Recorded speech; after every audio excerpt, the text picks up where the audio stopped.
Hole ಬಿಡ್ರಿ ಅದೆಲ್ಲ talent ಗಿಲೆಂಟ್ ಎಲ್ಲ ಬಿಟ್ಟಾಕಿ ಬಿಡೋಣ. ಆದ್ರ ಹೊಲಸ್ ಮಾತಾಡ್ಬಾರ್ದು ನಮಗೆ. ಜಸ್ಟ್ 30 minutes ಬಿಫೋರ್ ನನ್ನ ಫ್ರೆಂಡ್ ಜೊತೆ ಮಾತಾಡಕತ್ತೀನಿ. ಆಗ ಆಕಿ ಯಾವುದೋ ಒಂದು ಹೊಲಸು ವರ್ಡ್ ಅಂದ್ಲು. ಹೊಲಸ್ ವರ್ಡ್ ಏನಂದ್ಲ? ಹೊಲಸ್ ವರ್ಡ್ ಹೊಲಸು ಅಂದ್ರೆ ಏನು ಲೌಡ ಆತಂದ್ಳು. ಏನ್ ಲೌಡ ಆತ ಅನ್ನೋದು ನಿಮ್ ಕಡೆ ಹೊಲಸ್ ವರ್ಡ್ ಅನ್ನೋದ? ಆಕಿ ಏನಂತ, ಅಂಕಿತಾ ನಾನು ನಿನ್ನ ಜೊತೆ ನಿನ್ನ ಜೊತೆ ಮಾತಾಡಿ ನಾನು ಇದನ್ನೆಲ್ಲ ಕಲೀಲಾಕತ್ತೇನಂತ. ನಿನ್ನಂತೇಳಿ ಇದ್ದಿದ್ದು ಹೊಲಸ್ ಮಾತು ಕಲ್ತಾಳಂತ ಆಕಿ. ಹಂಗಂದ್ರ ಆಕಿ ದೋಸ್ತಿ ಕಟ್ ಮಾಡ್ಬಿಡು ನೀನೆ. ಅಂದ್ರೆ ನೀವು ಹೊಲಸು ಮಾತಾಡೋದಕ್ಕೆ ನಾ ಕಾರಣ? ಇಲ್ಲ ಹೊಲಸ್ ಮಾತಾಡಕ್ಕೆ ನೀ ಕಾಣಲ್ಲ, ಆದ್ರ ಹಂಗ ತಿಳ್ಕಂದಾರ ಅವ್ರೆ.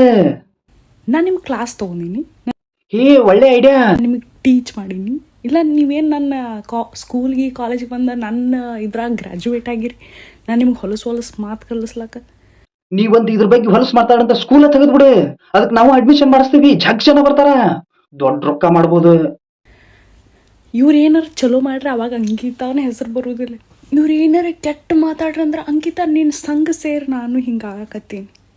ನಿನ್ ಸಂಘ ಸೇರೋದಲ್ಲ, ಪೂರ್ತಿ ನಿಂದ ಹವಾಕೈತಿ. ನಿನ್ ದೊಡ್ಡ ಹೆಸರು ಆಕೈತಿ, ಇಂತಿಂತ ಪ್ರತಿಭೆಗಳನ್ನ ಬೆಳೆಸಾಳ, ಇಂತಿಂತ ಬೇಗ ಕಳ್ಸಾಳ ಅನ್ನೋದು.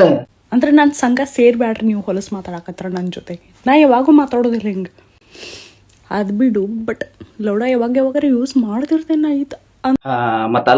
ಅಲ್ಲ ನೀನ ಒಪ್ಪಿಗೆಂದಿ ನಾ ಲೌಡ ಅಂತಂದು ಮಾತಾಡ್ತೀನಿ ಅಂತಂದು. ಅಂದ್ರೆ ನಾನು ನಿಮ್ಗೆ ಸ್ಕೂಲ್ ಮಾಡಾಕತ್ತಿಲ್ಲ. ಮಾಡು, ಸ್ಕೂಲ್ ಮಾಡು, ಯಾರು ಬೇಡ ಅಂದ್ರು. ನಾವೇನ್ ಅದೇವಲ್ಲ, ಆಲ್ ಇಂಡಿಯಾ ಡಿ ಬಾಸ್ ಫ್ಯಾನ್ಸ್ಗಳೆಲ್ಲ ಅದೇವಲ್ಲ, ಅಷ್ಟರು ಬಂದು ನಿನ್ ಸ್ಕೂಲ್ಗೆನ ಅಡ್ಮಿಷನ್ ಮಾಡಿಸ್ತೇವೆ. ಒಂದ್ ತಿಂಗ್ ಕ್ಲಾಸ್ ತಗ ನಮ್ಗೆ. ಯಾಕಂದ್ರೆ ಮೀಡಿಯಾ ವಿರುದ್ಧ ರೊಚ್ಚಿಗೆ ಎದ್ಬಿಟ್ಟೇವ್ ನಾವು. ಅವ್ರಿಗೆ ಬೈಯಾಕ ಪದಗಳ ಸಿಗೋಲ್ಲ ನಮ್ಗೆ. ಹೊಸ ಏನ್ರಿದ್ವು ಅಂತ ಹೇಳ್ಕೊಡು ನೀ ನಮ್ಗೆ. ಹೌದಾ? ಇಲ್ಲಿ ನೋಡಪ್ಪ, ನಾವು ಅಕ್ಕನ ಕ್ಲಾಸ್ಗೆ ಹೋಗಿ ಮೀಡಿಯಾ ವಿರುದ್ಧ ರೊಚ್ಚಿಗೆ ಹೇಳ್ಬೇಕು ಅಂಜ ದಿನಕರಣ್ಣ ಅವ್ರಿಗೆ ಟ್ಯಾಂಕ್ಸ್ ಹೇಳ್ತಾನ.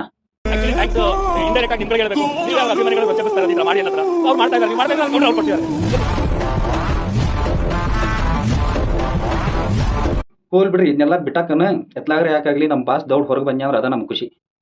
ಮುಂಚೆ ಬೆಗ್ಗರ್ಸ್ ಅನ್ನೆಲ್ಲ ನಾವು ದೇವಸ್ಥಾನದ ಬಳಿ, ಶಾಪಿಂಗ್ ಸೆಂಟರ್, ಮಾಲ್ಸ್ ಹತ್ರ ಅಥವಾ ಈ ಬಸ್ ಸ್ಟ್ಯಾಂಡ್, ರೈಲ್ವೆ ಸ್ಟೇಷನ್ ಹತ್ರ ಎಲ್ಲ ನೋಡ್ಲಿಕ್ಕೆ ಸಿಕ್ತಿತ್ತು.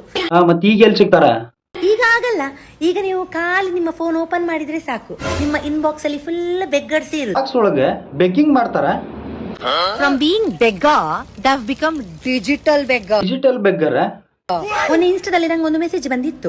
ಅದರಲ್ಲಿ ಒಬ್ಬ ಕೇಳ್ತಾ ಇದ್ದಾನೆ, ಏನಂತ ಕೇಳ್ತಾ ಇದ್ದಾನೆ? ನನ್ಗೆ 4 ಜನ ಮಕ್ಕಳು, ಅವರದ್ದು ಫೀಸ್ ಕಟ್ಲಿಲ್ಲ, ಫೈನಾನ್ಷಿಯಲಿ ತುಂಬಾ ಲಾಸ್ ಆಗಿದ್ದೇನೆ, ನನ್ನ ಹೆಂಡತಿ ನಂಗೆ ಬೈತಾ ಇದ್ದಾಳೆ ನಾನು ಗ್ರಾಸರಿ ತರ್ಲಿಲ್ಲ ಅಂತ.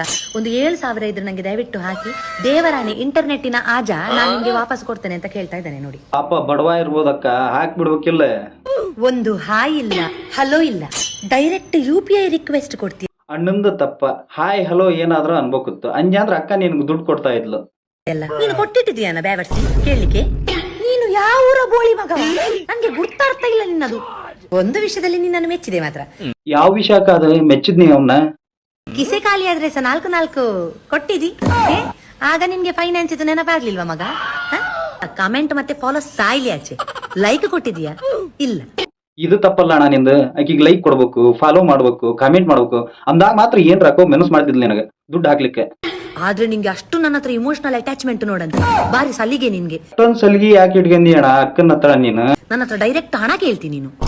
ನ್ಯಾಯ 4-5 ರಿಮೈಂಡರ್ ಇಲ್ಲದೆ ನಾನ್ ನನ್ನ ಫ್ರೆಂಡ್ಸಿಗೆನೇ ಹಣ ಕೊಡುದಿಲ್ಲ. ನಾನ್ ನಿನ್ನ ಕಣ್ಣಿಗೆ ಹೇಗೆ ಹ್ಯೂಮನ್ ATM ಆಗಿ ಕಾಣ್ತೇನಾ? ಹೌದಕ್ಕ, ನೀನ್ ATM ತರನ ಕಾಣಕುಂತಿ. ಅಥವಾ ನನ್ನ ಹಣೆಯಲ್ಲಿ C ಅಂತ ಬರ್ದಿದೆಯಾ? ಚೂತ್ಯ, ಅದು ನಿನ್ನ ಅಪ್ಪ ಹಿಂಡ. C for charity. Okay, charity. Charity ಅಂತ ಚೂತ್ಯ ಅಲ್ಲ. ನನ್ನ ಮನೆಯ ರೆಂಟೇ ನನ್ನನ್ನು ನೋಡಿ ಅಳ್ತಾ ಇರ್ತದೆ. 2 ತಿಂಗಳಾಯ್ತು, ಒಮ್ಮೆ ಬೇಗ ಕಟ್ಟು, ಒಮ್ಮೆ ಬೇಗ ಕಟ್ಟು ಅಂತ. Just because I make video, I am not a multi millionaire. ಗೊತ್ತಾಯ್ತಲ್ಲ? ಗೊತ್ತಾಯ್ತು.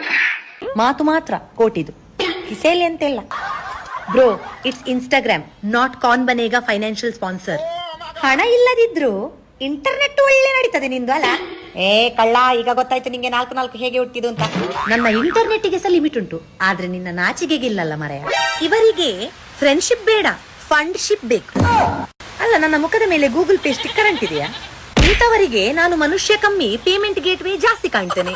ಫಿಸಿಕಲಿ ಚಾಲೆಂಜ್ಡ್ ಪರ್ಸನ್ ಕೂಡ ಕೆಲಸ ಮಾಡ್ತಾರೆ. ನಿಮ್ಗೆ ಅಂತ ದುಡಿಲಿಕ್ಕೆ ಕೈ ಚೊಟ್ಟೆಯ? ನನ್ನ ಸ್ವಂತ ಗಂಡವೇ ನನ್ನ ಹತ್ರ ಸಾಲ ಕೇಳಲಿಕ್ಕೆ 100 ಸರಿ ಯೋಚನೆ ಮಾಡ್ತಾರೆ. ನೀನು ಯಾವ ಊರ ಬೋಳಿ ಮಗವ? And if I am telling no, it's a no for life time. Don't come asking me for money. Right promise ನಾನ್ ರಿಟರ್ನ್ ಮಾಡ್ತೇನೆ. I swear mother swear. ಅಯ್ಯೋ ಸ್ವೇರಿಗೆ ದುಡ್ಡಿದ್ರೆ ಬ್ರೋ ನಾನಿವತ್ತು ಕೋಟಿಯಲ್ಲಿರ್ತಿದ್ದೆ. ನನ್ನ ಅಜ್ಜಸ ಅಪ್ಪ ನಾಣೆ ಅಮ್ಮ ನಾಣೆ ಇದಕ್ಕೆ ಕಟ್ಟು ಬಿದ್ದು ತಮ್ಮ ಜಾಗ ಎಲ್ಲ ಕೊಟ್ರು. ಈಗ ನಾವು ಎಂತ ಇಲ್ಲ. ಅರ್ಜೆಂಟ್ ಒಂದು 100 ರೂಪಾಯಿ ಇದ್ರೆ ಹಾಕ್ತೀಯಾ? ನಂದು ಗೂಗಲ್ ಪೇ ವರ್ಕ್ ಆಗ್ತಾ ಇಲ್ಲ. ನೀವೆಂತ ಅನ್ಕೊಳ್ತೀರಿ? 100 ರೂಪಾಯಿ ಎಲ್ಲ ಹಾಕುವಪ್ಪ, ಎಂತ ದೊಡ್ಡ ವಿಷಯ ಅಂತ ಹಾಕಿ ಬಿಡ್ತೀರಿ. ಇದೇ ರೀತಿ 100 ರೂಪಾಯಿ 10 ಜನರ ಹತ್ರ ಕೇಳಿರ್ತಾರೆ. ಈಗ ಅವರಿಗೆ 1 ಸಾವಿರ ಅಂತಲ್ಲ, ಆದ್ರೆ 10 ಜನ ಸಹ ವಾಪಸ್ ಕೇಳುದಿಲ್ಲ 100 ರೂಪಾಯಿ, ಯಾಕಂದ್ರೆ ನಾಚಿಕೆ ಇರ್ತಾರಲ್ಲ. It's a scam bro.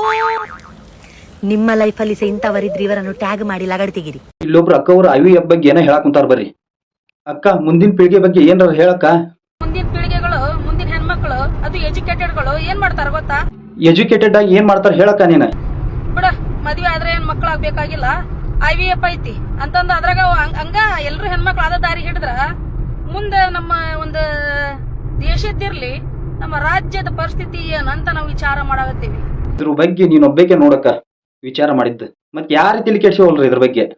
ಮದ್ವಿನೇ ಆಗ್ಬೇಕಾಗಿಲ್ಲ, ತಾಳಿ ಅರ್ಥ ಮಹತ್ವ ಗೊತ್ತೇನ್ರಿ ಮೇಡಮ್ ಅವರೇ? ಗಂಡ ಹೆಂಗ ಇರ್ಲಿ, ಎಲ್ಲೇ ಇರ್ಲಿ, ಗಂಡನ. ಹಾ ಇದು ಒಳ್ಳೆ ಪಾಯಿಂಟ್ ಅದು.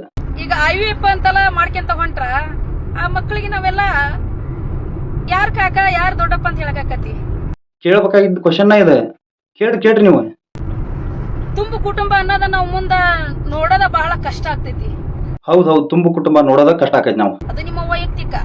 ಈಗ IVF ಅಂತಂದ್ರೆ ಏನ್ ಗೊತ್ತಾ? ಬಹಳ ವರ್ಷ ಆಗಿ ಮಕ್ಕಳ ಆಗೋದಿಲ್ಲ ಪಾಪ, ಬಹಳ ಕಷ್ಟ ಇರ್ತೈತಿ. ಅಂತರಿಗೆ ಅದು IVF ಅಂತ ಮಕ್ಕಳು ಮಾಡ್ಕೋಬಹುದು. ಕೇಳಿದ್ರಲ್ಲ, ತಿಳ್ಕರ್ರಿ. ಅದನ್ನ ಬಿಟ್ಟು ನಾವು ಮದ್ವೆ ಆಗದೆ ಇದ್ರು ಮಕ್ಕಳು ಮಾಡ್ಕೊಂತೀವಿ ಅಂತಂದ್ರ ಅದು ನಿಮ್ ಪರ್ಸನಲ್. ಅದನ್ನ ಮಾಧ್ಯಮದಾಗ ನೀವು ಪದೇ ಸಂದರ್ಶನ ಕೊಡೋಕ್ ಹೋಗ್ಬೇಡ್ರಿ. ಹೌದಕ್ಕವ, ಅವ್ರ ಮಾಧ್ಯಮದಾಗ ಪದೇ ಸಂದರ್ಶನ ಕೊಡೋದ್ ಬಿಡ್ತಾರ. ಮತ್ ನೀ ಯಾಕೆ ಕಾಣಿಸ್ಕೊಂತಿ ಇಲ್ಲಿ ಪದೇ? ಅವ್ರು ಹೇಳೋದ್ರಿಂದ ನಮ್ಮ ಹೆಣ್ಮಕ್ಳ ಮೇಲೆ ಮುಂದಿನ ದಿನಮಾನಗಳಲ್ಲಿ ಒಂದು ಕೆಟ್ಟದಾಗಿ ಪರಿಣಾಮ ಬೀಳ್ತೈತೆ ಅಂತ ಹೇಳಕ್ ಇಷ್ಟಪಡ್ತೀನಿ. ನಿಮ್ಮಂತಾರ ನೋಡಿದ್ಯಾ ಅಂದ್ರೆ ಮತ್ ಕೆಟ್ಟದಾಗ ಪರಿಣಾಮನ ಬೀರ್ತಾವ ಅವು. ತಾಳಿ ಕಟ್ಟಿದವನು ಹಂಗ್ ನಡ್ಸ್ಕೊಂತಾನ ಹಿಂಗ್ ನಡ್ಸ್ಕೊಂತಾನ ಅಂತಲ್ಲ, ನಿಮ್ ತರನ ಎಲ್ಲಾರು ವಿಚಾರ ಮಾಡಿದ್ರ ಅದು ಒಳ್ಳೆಯವ್ರ ಸತಿಗಿನ ಕೆಟ್ಟದಾಗಿ ಯೋಚನೆ ಮಾಡ್ತಾರ ನಿಮ್ಮಂತಾರ ನೋಡಿದ್ಯಾ ಅಂದ್ರ. ಯಾಕಂದ್ರ ಹಿಂದ ನೋಡ್ಬಿಟ್ಟವ್ ನಿಮ್ಮನ್ನ ನಾವು. ಹಿಂದ ರೈತ ಹೋರಾಟ ನಡೆದ ಹೊತ್ನ್ಯಾಗ ಒಬ್ಬ ಮೀಡಿಯಾ ಚಾನಲ್ದವ ವ್ಯಕ್ತಿ ಬಂದು ನಿಮ್ಮ ಮುಂದೆ ಮೈಕ್ ಹಿಡಿದ ಅಂದ್ರೆ ಈ ಹೋರಾಟ ಎದ್ರ ಸಲುವಾಗಿ ಅಂದ್ರ ಉತ್ತರ ಕೊಡಕ್ ಆಗ್ಲಿಲ್ದಂತಾರ ನೀವು. ಈ ಹೋರಾಟ ಎದ್ರ ಸಂಬಂಧ ನಡ್ಯಾಕ್ ಕುಂತೈತಿ ಅನ್ನೋದು ಗೊತ್ತಿಲ್ದನ ಹೋಗಿ ಹೋರಾಟ ಮಾಡದಂತವ್ರು ನೀವು. ನಿಮ್ಮಂತವ್ರಿಂತ್ರನ ನಮ್ ಸಮಾಜ ಮುಂದುವರಿಯೋದು. ಇಂಥ ವಿಷಯಗಳನ್ನೆಲ್ಲ ನೀವ ಮಾತಾಡ್ಬೇಕು. ಮಾತಾಡ್ರಿ ಅಕ್ಕ ನೀವು.